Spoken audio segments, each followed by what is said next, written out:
favor and in the comment below just say hello, hi, or we're going to talk about DNS today and how it works in a business type of environment with computers and servers and all kinds of things related to the DNS. Now this also expands into the internet as well, in case you didn't know. Alright, before we begin, please do me a favor in the comment below, say hi, hello, or present, sort of like in the classroom, just to for me to get a good idea of how many people are interested in this type of content.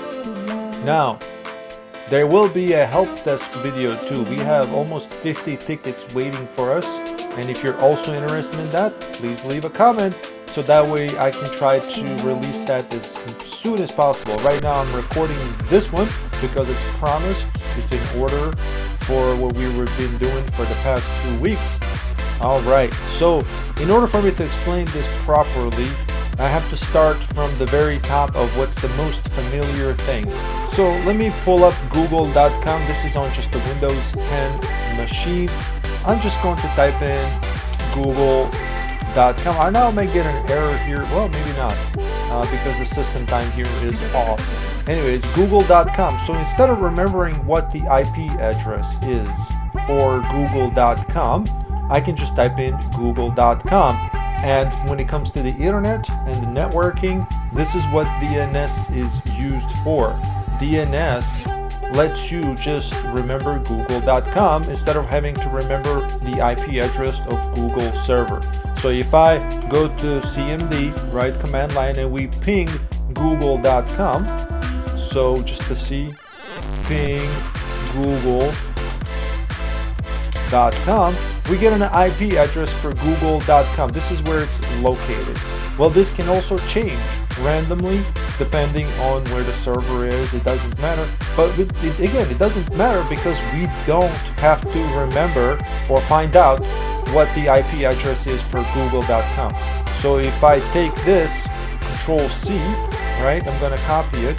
Okay, it's a virtual machine, so it's not easily let me copy it from CMD. That's okay, we're going to type it in up here.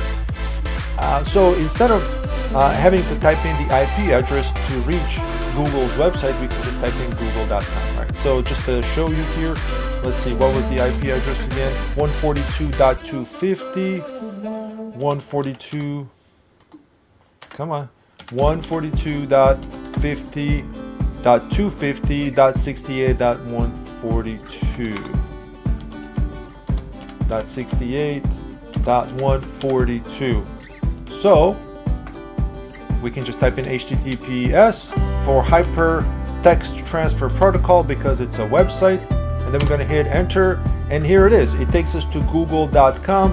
It's just it doesn't like it because this is what we're doing. We're not using the DNS name for it. But see, it gets you to the google.com. So we don't have to worry about that. We can just remember what the google.com, and the DNS handles that for us. We don't have to worry about the IP addresses. All right. So how does my computer know where the DNS server is for google.com? So another entity or another server somewhere has to provide this information to me where google.com is. And of course there is. So if I do ipconfig/all on my computer, we can see a search of DNS suffixes. In this case, we've got newdomain.com. So this is for our server that we've created, which we will tie everything into, but how DNS relates to that. But in this case, we have attlocal.net. So this is a DNS server that provided me information, forwarding information of google.com, right?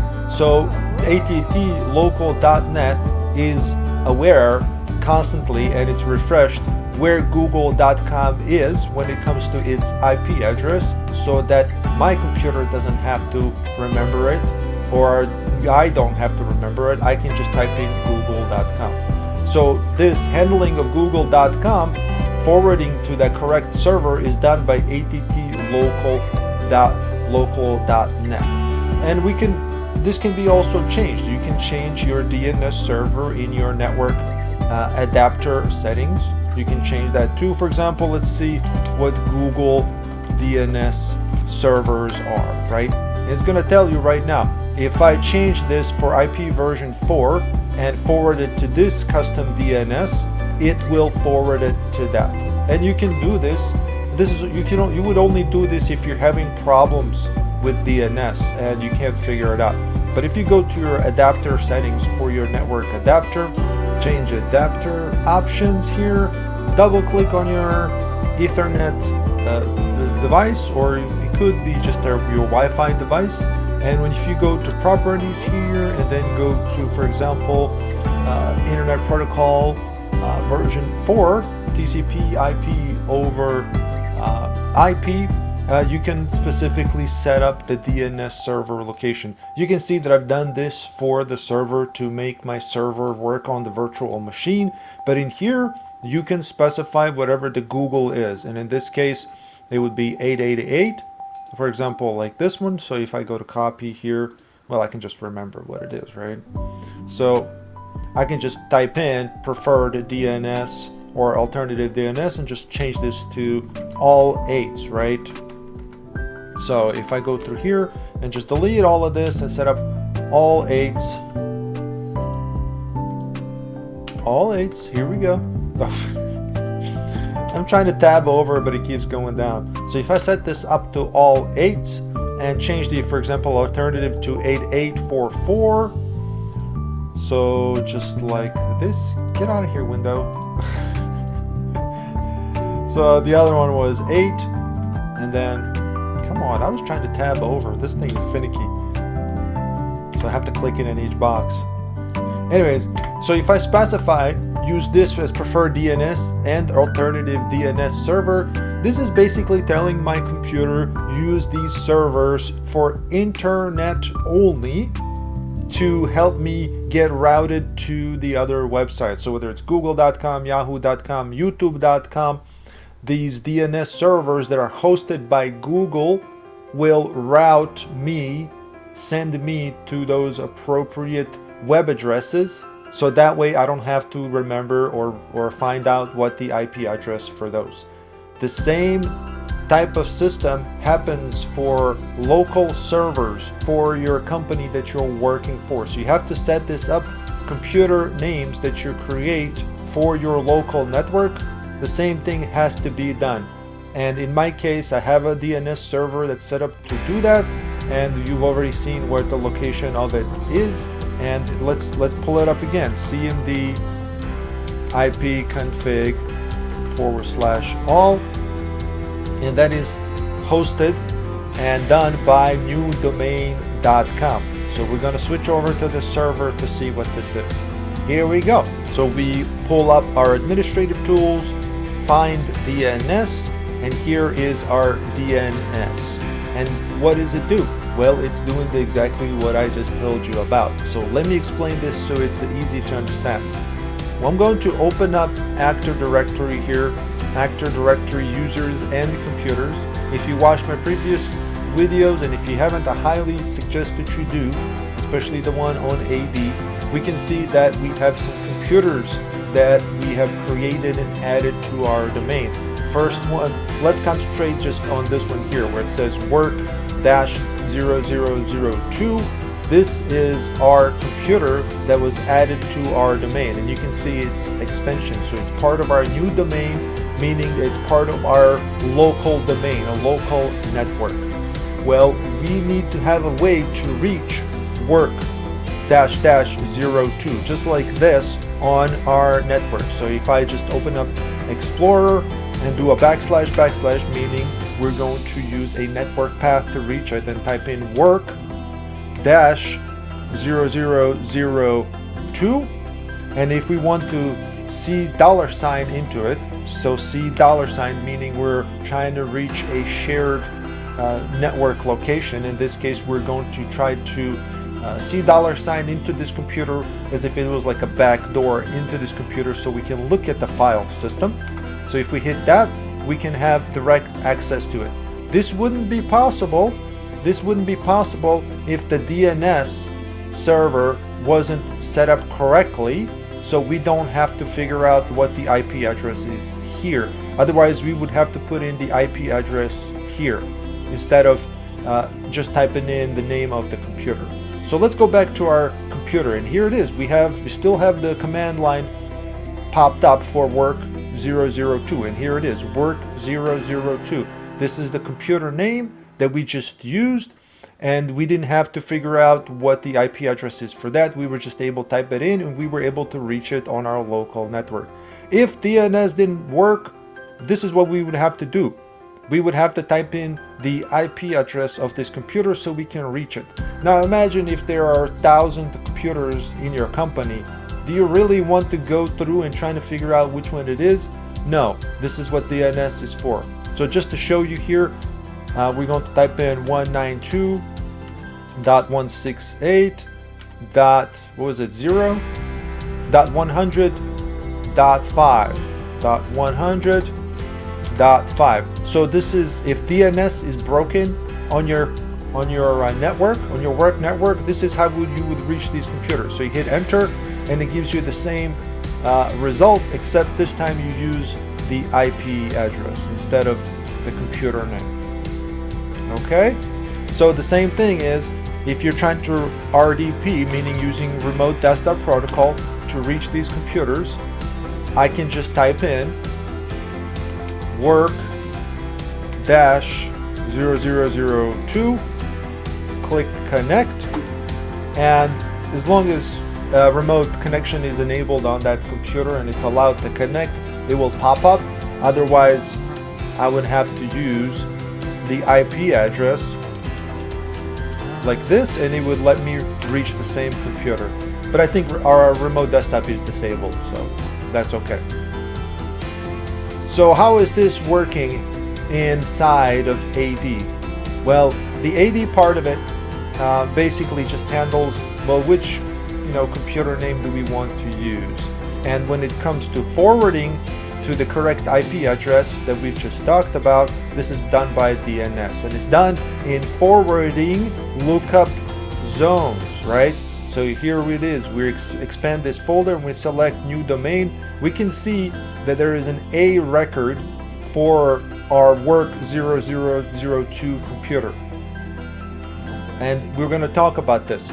But we can see that work 0002 right here, just look at it, it's forwarded to this IP address, and it says 192.168.100.5, which we've just used, right? So if I go to properties of it, you can see that's exactly what's going on here, and this is called an A record, right? So what is an A record? It's just basically a way of basically forwarding this. It's a simple way of handling the DNS data forwarding. That's what that is. And the same thing is done for websites like google.com, yahoo.com. Even if you create your own website, let's say you're creating your own website and you have a web server, you have to go to your DNS provider. So let's say you have, I don't know, hosting somewhere else for your domain name. So let's say you've created a new website called mynewwebsite.com. Well, you have to reserve that name from a domain provider. You know how you have to pay a monthly fee to have that name? That provider will give you the settings where you can add an A record to forward to your server's IP address, right? In this case, this is an example of just on the network, but if it was a website, this is what you would do. And you can manually add them, and normally you would be doing this in case you're adding, for example, a printer or something like that, and you want to make sure that there is an A record of it, then you would have to do this manually. Otherwise, this is done automatically for computers that are joined to the Active Directory. This is automatically done in here for computers that are joined to the Active Directory. So if I join a new computer, create a new host name in here, and this will automatically be forwarded inside of the DNS server for that. And that's fine.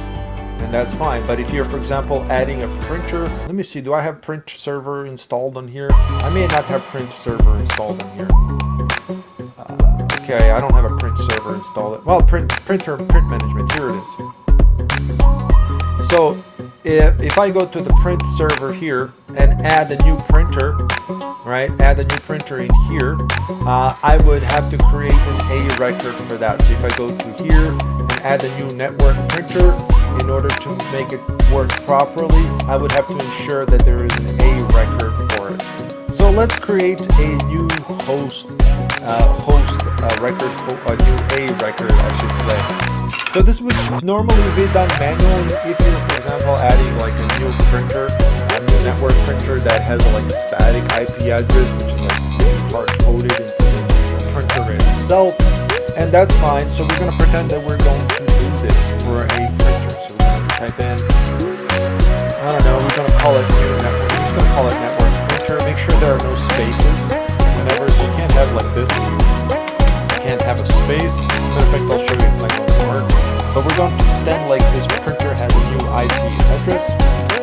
So basically what you would do is you would go to that printer, and print out a status page for that printer to see what configurations are for it, and that would tell you what the IP address is. So if it's a hard-coded IP address for that printer, and you have no choice but to point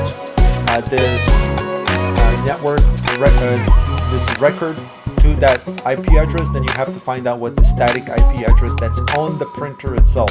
So just like 192.168.100. I'm going to stay within the same IP range that we have, and I'm going to just say 25 and create associated pointer record, PTR record. Basically this is what we're creating. We'll leave that checked. I'm going to click add, and of course it's not going to work because remember we have a space in here. We can't have a space in here for the name.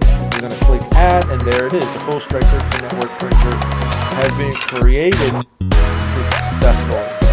Right? So now we can point to this network printer. We don't have to remember that this printer name is 192.168.192.25. Alright? So what else can we talk about? So just to kind of reiterate, now we know what the point of DNS is. We don't have to remember IP addresses. We can just use computer names. This is why we have these A records that are put inside of the DNS server. But we can also look at what the reverse lookup is, and it's right here. So what we're dealing here with is forward lookup zones. And by the way, before we hit reverse lookup zones, if you click on this new domain, and there are thousands of records, which chances are that there are, and you need to look for a specific record, you can right click and go to view and then filter. So if we're, for example, looking for a computer name that we just looked at before, which is work-0002, you would basically do it under names start with, and then click OK. Now, this may not change. This right side here where you see things in here, this may not change because there are tons of different things in there. We can just right click and then refresh, and then it's going to find it like that. You see that? So why would you want to look this up to begin with? Let's say there are issues where you can't connect over the network. Sometimes you may have a duplicate record for the same host name. This can happen if this computer connected to a physical network and then later on connected to a Wi-Fi network, and the DNS is kind of confused to where am I going to forward this? Like if it has two entries for the same host name. So you can just right click and delete one of them. Now make sure you delete the one that has the oldest lease timestamp on it. So look at this timestamp here, and you can just delete the one that's the older. Or you can just delete both of them, and it will come back automatically on its own next time the computer is refreshed, next time the DNS is flushed on the computer. So if I right click delete here, I can certainly do this here, and hopefully it works properly now. So we're going to work computer here, the one we just deleted. We're logging into it. And so what we have to do here is do a flush DNS. So we're going to type in ipconfig/flush DNS. So this would basically flush all the DNS records that are set up locally. So at this point, the computer doesn't know that we've deleted the records.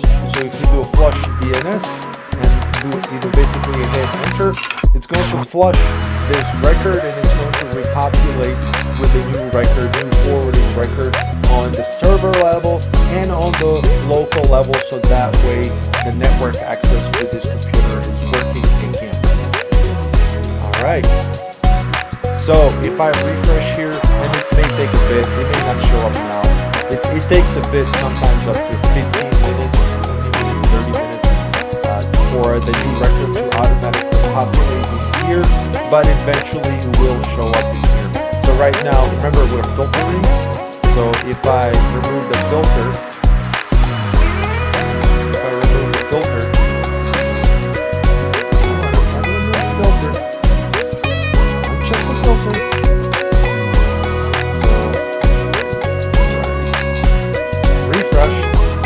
it goes back to what we saw previously. Again, that computer is going to come up. I don't know why I said sorry. It's so weird. It will show up here eventually again once it gets time to catch up to the DNS server. So that's what that is. Reverse lookup zone is kind of the same thing, but just in reverse, right? We're looking at what the IP addresses are and what they are pointing to. And here are some old records of that. Here's an old record pointing to a computer that's called just port 1, and here's the network printer one that was added in there. And that's what this is. This is just in reverse, basically looking at what the IP address is pointing to, and it's reverse. I mean, I don't know how else to explain it. The main thing to basically you'd be working on if you're just starting to work for a company you're looking for is, looking if there are DNS issues with pay records when it comes to forwarding. So you would mostly be looking at the forward lookup zones for your domain. I hope this is easy to understand. I hope I didn't make this too complicated. Yeah, this is what it is. It's very useful to know when you're starting to do tech support for a company. And yeah, I hope you find it helpful. Let me know in the comments. And more videos to come. Again, the next one is going to be help desk, because we got 50 tickets, so that might be a marathon on that. I don't know. We'll see how I go about that. It just depends on how many people are interested, and yeah, it's going to dictate how we go about this. I hope you have a wonderful day. Take care. Bye bye.